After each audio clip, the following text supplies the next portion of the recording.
Hello friend, good morning all of you. आज हम आप लोगों के लिए सामाजिक विज्ञान का वस्तुनिष्ठ प्रश्न लेकर आए हैं, जो कि बहुत ही वीवीआई प्रश्न है। इसको पढ़िए और डायरेक्ट एग्जाम में लिखिए। बहुत ही अच्छा प्रश्न है, सब चुन चुन कर बनाया गया है आप लोगों के लिए। तो आइए हम इसको बनाते हैं और आप इसको देखिए और इसको रिपीट कीजिए। पहला प्रश्न है, यूरोप का मरीज किसे कहा जाता है? यूरोप का मरीज किसे कहा जाता है? तो ऑप्शन है तुर्की, इटली, इंग्लैंड, फ्रांस। तो बाबू हमारा आंसर हो जाएगा तुर्की। यूरोप का मरीज किसे कहा जाता है? तुर्की को कहा जाता है। नेक्स्ट प्रश्न है, इटली यंग इटली की स्थापना किसने की? बाबू यंग इटली की स्थापना किसने की? तो हमारा ऑप्शन है मेजनी, काबूर, गैरीबाल्डी, कोई नहीं। तो इसमें हमारा आंसर हो जाएगा बाबू मेजनी। क्या हो जाएगा आंसर? मेजनी हो जाएगा। अंतर्राष्ट्रीय महिला दिवस कब मनाया जाता है? अंतर्राष्ट्रीय महिला दिवस बाबू ये 8 जनवरी दिया है, 8 मार्च दिया, 8 मई। हमारा आंसर हो जाएगा 8 मार्च। अंतर्राष्ट्रीय महिला दिवस 8 मार्च को मनाया जाता है, इसको ध्यान में रखिएगा। और मजदूर दिवस कब मनाया जाता है? तो 1 मई को। इसको ध्यान में रखिएगा, एक दिवस से प्रश्न रहेगा। अप्रैल अप्रैल थीसिस किसने लिखी है? अप्रैल थीसिस किसने लिखी है? तो इसका आंसर हो जाएगा बाबू लेलिन ने। किसने लिखी है बाबू? लेलिन ने। और दुनिया के मजदूरों एक हो, ये किसने कहा था बाबू? आपको बताना है। दुनिया के मजदूरों एक हो, ये किसने कहा था? आप कमेंट बॉक्स में इसको बताइएगा। दुनिया के मजदूरों एक हो का नारा किसने दिया था? नेक्स्ट प्रश्न है, सोवियत संघ का विघटन किस वर्ष हुआ? सोवियत संघ का विघटन किस वर्ष हुआ? तो बाबू सोवियत संघ का विघटन 1964, 1985, 1990 और 1991। तो आंसर हो जाएगा 1991 में। अंकोर वाट का मंदिर किस हिंदू देवता का मंदिर है? अंकोर वाट का मंदिर किस हिंदू देवता का मंदिर है? आप लोग को बताना है बाबू। अंकोर वाट का मंदिर किस हिंदू देवता का मंदिर है? तो आंसर क्या हो जाएगा बाबू? विष्णु। क्या हो जाएगा? विष्णु। गांधी जी को महात्मा की उपाधि किसने दी? गांधी जी को महात्मा की उपाधि किसने दी? तो आंसर हो जाएगा हमारा रविंद्रनाथ टैगोर ने। किसने कहा था? रविंद्रनाथ टैगोर के बारे में आप जानते हैं, जो जन गण मन इसने लिखा है। और गोपाल कृष्ण गोखले जो थे, इनके गुरु थे। महात्मा गांधी के गुरु कौन थे? गोपाल कृष्ण गोखले थे। पूर्ण स्वराज दिवस कब मनाया जाता है? पूर्ण स्वराज दिवस कब मनाया जाता है? तो ये हो जाएगा 26 जनवरी 1930 से। वियना कांग्रेस की अध्यक्षता किसने किया था? वियना कांग्रेस की अध्यक्षता किसने किया था? तो बाबू वियना कांग्रेस की अध्यक्षता मेटरनिख ने किया था। कौन किया था? मेटरनिख ने। किसने किया था? तो मेटरनिख ने। आंसर क्या हो जाएगा? मेटरनिख ने। नेक्स्ट है कि गुरु गोविंद सिंह का जन्म किस नगर में हुआ? गुरु गोविंद सिंह का जन्म किस नगर में हुआ? अमृतसर, पटना, लाहौर, इलाहाबाद। तो बाबू इसका आंसर क्या हो जाएगा? अमृतसर। क्या हो जाएगा बाबू इसका आंसर? अमृतसर। और पटना में हुआ था गुरु गोविंद सिंह का जन्म। गुरु गोविंद सिंह जो थे, ये सिखों के 10वें गुरु थे। और गुरु गुरु गोविंद सिंह का जन्म कह रहा है, तो बाबू ये पटना होगा। गुरु नानक का कहेगा तो गुरु गोविंद सिंह का जन्म कहाँ हुआ था? ये पटना में होगा गुरु गोविंद सिंह का। अगर गुरु नानक कहे तो ये हमारा हो जाएगा अमृतसर। जो गुरु सिखों के प्रथम गुरु गुरु नानक, सिखों के 10वें गुरु गुरु गोविंद सिंह थे। बिस्मार्क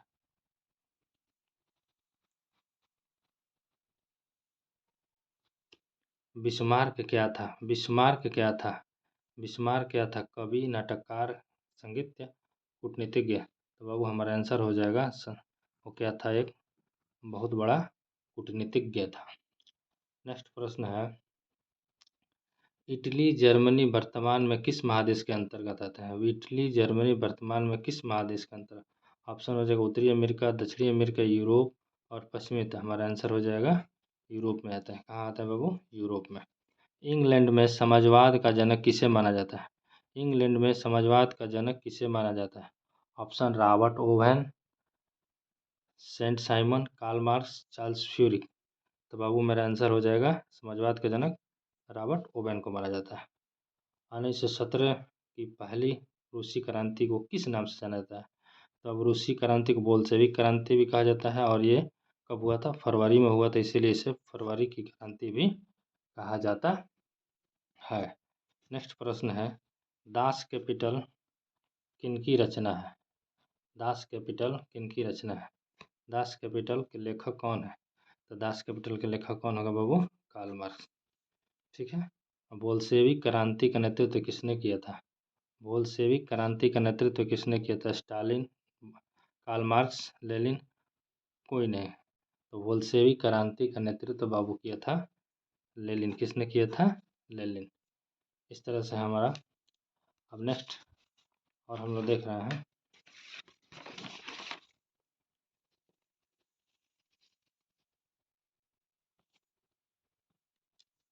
नेक्स्ट प्रश्न है बाबू,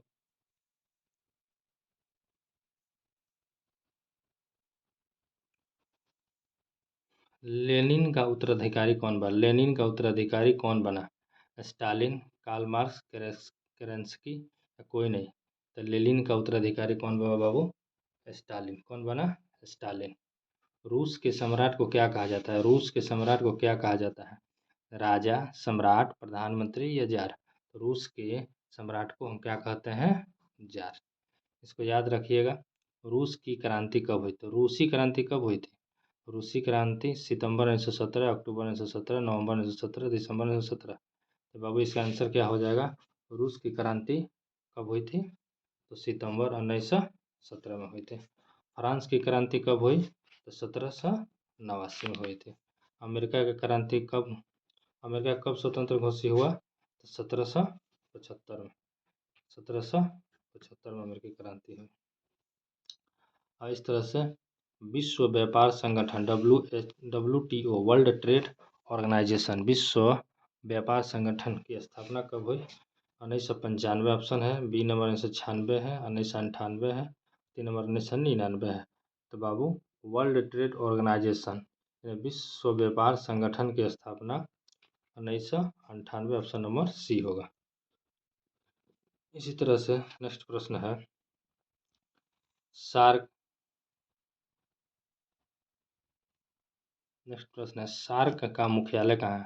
बाबू सार्क का मुख्यालय, सार्क को दक्षेश भी कहा जाता है, सार्क का मुख्यालय कहाँ है? सार्क को दक्षेश भी कहा जाता है। सार्क का मुख्यालय कहाँ होगा बाबू? काठमांडू में।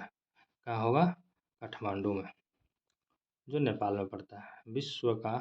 विश्व बैंक का मुख्यालय कहाँ है? विश्व बैंक, जो वर्ल्ड बैंक का मुख्यालय कहाँ है बाबू? Geneva, New York, Manila, Washington. तो विश्व बैंक का मुख्यालय बाबू आप लोगों को बताना है कहाँ होगा। इसका आंसर हो जाएगा जेनेवा में। प्राचीन काल में किस मार्ग से एशिया तथा यूरोप का व्यापार होता था? प्राचीन काल में किस मार्ग से एशिया तथा यूरोप का व्यापार होता था?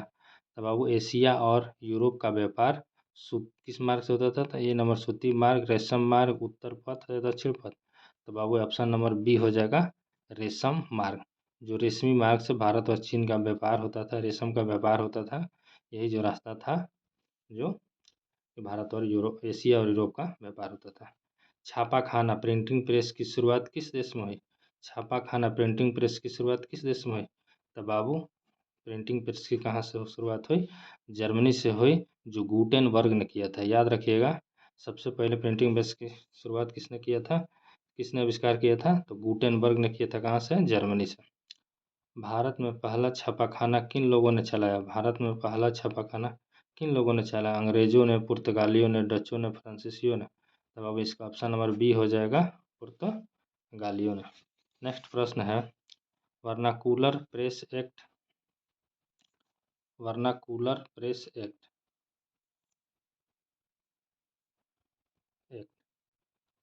किस वायसराय समय पारित हुआ था? बाबू वर्नाकुलर प्रेस एक्ट किस वायसराय के समय समय पारित हुआ? तो बाबू इसको ध्यान में रखिएगा, जब कहेगा प्रेस एक्ट किसके समय में लागू हुआ, चाहे पारित हुआ, तो हो जाएगा लॉर्ड लिंटन के समय में। किसके समय हुआ? Lord Linton. अगर कहेगा बाबू वर्नाकुलर प्रेस एक्ट किसके समय में रद्द हुआ, तो क्या हो जाएगा? लॉर्ड रिपन के समय में। लॉर्ड रिपन ने इसको क्या किया? रद्द कर दिया था। और लॉर्ड लिंटन ने आया तो ये वर्नाकुलर प्रेस एक्ट लागू किया। यानी लॉ से लागू किया लिंटन और र से रद्द किया रिपन। इसको याद कीजिएगा, लागू किया था लिंटन ने और रद्द किया था रिपन ने। केसरी समाचार पत्र का प्रकाशन किसने किया था? केसरी समाचार पत्र का प्रकाशन किसने किया था? तो जवाहरलाल नेहरू है, बी नंबर बिपिन चंद्रपाल, बाल गंगाधर तिलक, महात्मा गांधी। बाबू केसरी समाचार पत्र का प्रकाशन जो हुआ था बाल गंगाधर तिलक ने किया था। इसको मराठी में किया था, मराठी भाषा में किया था। इसको मराठी पत्रिका भी कहा जाता है, मराठी भाषा में किया था। वंदे मातरम के संपादक कौन है? बाबू वंदे मातरम के संपादक ए number Subhash Chandra Bose, B number Narendra नाथ दत्त, सी नंबर कन्हैयालाल और डी नंबर हो जाएगा हमारा अरविंद घोष। अरविंद घोष ने क्या किया था? वंदे मातरम पत्रिका का संपादन किया था। ये पत्रिका था वंदे मातरम गीत के रचयिता बंकिम चंद्र चटर्जी हैं, लेकिन ये पत्रिका है, एक पेपर था, न्यूज़पेपर। महात्मा गांधी ने किस पत्र का संपादन किया? तो हरिजन, यंग इंडिया, बंगाली, बिहारी। तो ये हो जाएगा महात्मा गांधी का जो सबसे मेरा प्रसिद्ध था पत्रिका संपादन यंग इंडिया था। जो विश्व में सर्वप्रथम मुद्रण की शुरुआत की है? मुद्रण मतलब होता है प्रिंटिंग की। विश्व में सर्वप्रथम मुद्रण की शुरुआत कहाँ हुई? तो इसका आंसर क्या हो जाएगा बाबू? इसका आंसर हो जाएगा चीन में। सबसे पहले वहीं पर जो हुआ कागज़ का, प्रेस का सबसे पहले अखबारी कागज़ का शुरुआत वहीं से हुआ, चीन से हुआ था। इसको याद रखिएगा। नेक्स्ट प्रश्न है बाबू, इसको हम एक बार और सही करके आप लोग को दिखाते हैं। बहुत मेहनत करके बनाया गया बाबू, इसको ज़रूर पढ़िएगा और एग्ज़ाम के लिए बहुत ही उपयोगी चीज़ है। पहला है राष्ट्रीय विकास परिषद का गठन कब हुआ? राष्ट्रीय विकास परिषद का गठन कब हुआ? तो राष्ट्रीय विकास परिषद का गठन बाबू कब हुआ? तो 1952 में। कब हुआ बाबू? 1952 में। नेक्स्ट है अर्थव्यवस्था के मुख्यतः कितने प्रकार हैं? तो अर्थव्यवस्था के मुख्यतः कितने प्रकार होते हैं? अर्थव्यवस्था बाबू हम जानते हैं 3 सेक्टरों में बताया, 3 गो क्षेत्र में होता है। एक होता है प्राथमिक क्षेत्र, द्वितीय क्षेत्र और तृतीय क्षेत्र। प्राथमिक क्षेत्र में कृषि आता है, द्वितीय क्षेत्र में छोटा छोटा सा धंधा व्यापार आता है और तृतीय क्षेत्र में सेवा कर आता है बाबू। इसको याद रखिएगा। इसका आंसर क्या हो जाएगा? 3 गो क्षेत्र होता है। बिहार के विकास में सबसे बड़ी बाधा क्या है? बिहार के विकास में सबसे बड़ी बाधा क्या है? अशिक्षा है, सूखा है, बाढ़ है, अतिवृष्टि। तो सबसे अधिक अगर देखा जाए तो बाढ़ हर साल बाढ़ से हर साल बिहार प्रभावित रहता है। शिक्षा तो है ही है, सूखा, लेकिन सबसे अधिक क्या है? बाढ़ है। किस क्षेत्र को प्राथमिक क्षेत्र कहा जाता है बाबू? इस बहुत ही इंपॉर्टेंट प्रश्न है। किस क्षेत्र को प्राथमिक क्षेत्र कहा जाता है? तो बाबू सबसे प्राथमिक क्षेत्र होता है कृषि। सबसे प्राथमिक क्षेत्र क्या होता है? कृषि। द्वितीय क्षेत्र क्या होता है? व्यापार। और तृतीय क्षेत्र सेवा का होता है। इसको ध्यान में रखिएगा, इसमें से एक प्रश्न जरूर रहेगा। नेक्स्ट प्रश्न है किस क्षेत्र को तृतीय क्षेत्र कहा जाए? बाबू अभी बताए हैं किस क्षेत्र को? सेवा क्षेत्र को। सबसे अंतिम कौन होता है? तृतीय क्षेत्र सेवा होता है। भारत में योजना आयोग कब लागू हुआ? भारत में योजना आयोग कब लागू हुआ? तो ये इसका आंसर हो जाएगा 15 मार्च 1950 को। इसका आंसर हो जाएगा 15 मार्च 1950 को। योजना आयोग के अध्यक्ष कौन होते हैं? तो योजना आयोग जो भी हमारे देश में चीज़ लागू होती है सब प्रधानमंत्री के द्वारा होती है, जो कि ये किसी भी आयोग का ये अध्यक्ष होते हैं प्रधानमंत्री। बाबू योजना आयोग का नाम बदल कर फिर कौन सा, इसका क्या नाम रखा गया है? तो इसका नाम बदल के नीति आयोग रखा गया है। इसको याद रखिएगा, योजना आयोग का नया नाम क्या है? नीति आयोग। प्लास्टिक मुद्रा क्या है? प्लास्टिक मुद्रा जो बाबू प्लास्टिक से हम लोग प्लास्टिक मुद्रा चेक नहीं है, एटीएम, ड्राफ्ट सभी। तो बाबू इसका आंसर हो जाएगा एटीएम हो जाएगा। एटीएम जो प्लास्टिक का होता है जिससे हमें तुरंत एटीएम से पैसा मिल जाता है। एटीएम मशीन में जाते हैं तो तुरंत पैसा निकल जाता है, जिससे एटीएम प्लास्टिक मुद्रा भी कहा जाता है। भारत का वित्तीय वर्ष कहा जाता है। भारत का वित्तीय वर्ष जो कब से चालू होता है? तो बाबू भारत का वित्तीय वर्ष 1 अप्रैल से चालू होता है और 31 मार्च तक खत्म होता है। फिर 1 अप्रैल से चालू होता है, फिर 31 मार्च तक 1 अप्रैल से जाएगा, फिर अगले साल 31 मार्च तक चलेगा। 31 मार्च तक क्लोजिंग में, फिर 1 अप्रैल से चलेगा। हमारा आंसर हो जाएगा 1 अप्रैल से 31 मार्च। भारत में कितने राष्ट्रीयकृत बैंक हैं? तो बाबू भारत में राष्ट्रीयकृत बैंकों की कुल संख्या कितनी है? 19 है। कितनी है बाबू? 19 है। इसको याद रखिएगा। इस किसके समय हुआ था? तो इंदिरा गांधी के समय हुआ था। इंदिरा गांधी प्रधानमंत्री थी, उसी समय 19 गो बैंकों का रजिस्टर की। भारत का केंद्रीय बैंक है, भारत का केंद्रीय बैंक है, भारत का केंद्रीय बैंक है रिजर्व बैंक, स्टेट बैंक या ग्रामीण बैंक। तो भारत का केंद्रीय बैंक कहते हैं आरबीआई को, क्योंकि रिजर्व बैंक ऑफ इंडिया। ये जो बैंकों का बैंक भी कहा जाता है, रिजर्व बैंक को बैंकों का बैंक कहा जाता है। कोई पूछ दे बाबू प्रश्न कि किस बैंक में खाता नहीं खोला जा सकता है, तो रिजर्व बैंक। रिजर्व बैंक ये होता है बैंक का, बैंकों का बैंक होता है जिसमें पैसा की छपाई होता है, पैसा यहाँ बनता है, इसमें किसी का खाता नहीं खुलता है। ठीक है, मुंबई में है रिजर्व बैंक ऑफ इंडिया, जो बैंकों का बैंक भी कहा जाता है, जहाँ पैसा का छपाई होता है। भारतीय रिजर्व बैंक की स्थापना कब हुई? भारतीय रिजर्व बैंक की स्थापना कब हुई? तो बाबू 1934, 1935, 1951, 1948। इसका आंसर हो जाएगा बाबू 1935। भारतीय रिजर्व बैंक की स्थापना कब हुई? 1935। नेक्स्ट प्रश्न है, कौन बीमारू राज्य नहीं है? बाबू बीमारू राज्य में आता है बिहार एक नंबर बीमारू राज्य है, उड़ीसा भी है, मध्य प्रदेश भी है, कर्नाटक जो है, ये हर संसाधन से संपदा क्षेत्र है जो कर्नाटक है, जो बीमारू नहीं है। बाकी ये तीनों क्या है जी? बीमारू। बी से बिहार और मध्य प्रदेश, और यू से उड़ीसा, और आर से भी कोई स्टेट का दिया बीमारू, राजस्थान शायद होगा। कृषि क्षेत्र में पाई जाती है, कृषि क्षेत्र में क्या पाई जाती है? कृषि क्षेत्र में बेरोजगारी, पूर्ण बेरोजगारी, वित्त बेरोजगारी।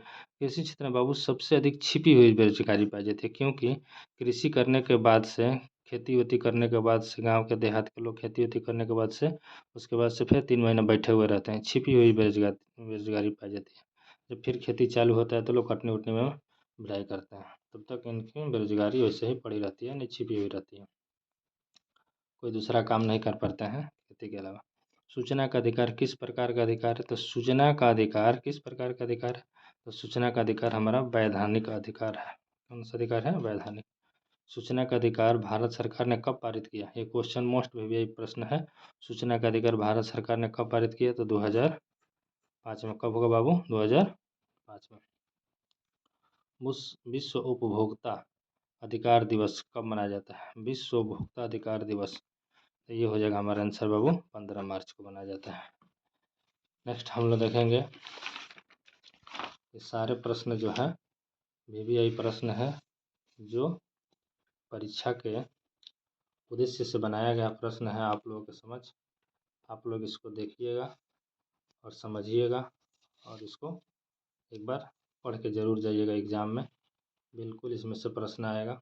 नेक्स्ट प्रश्न है, एशिया का सबसे बड़ा परमाणु गृह कहाँ है? सबसे बड़ा परमाणु का जो परमाणु का जो गृह है वो कहाँ है? तारापुर महाराष्ट्र में। कहाँ बाबू? तारापुर महाराष्ट्र जब सबसे पुराना है।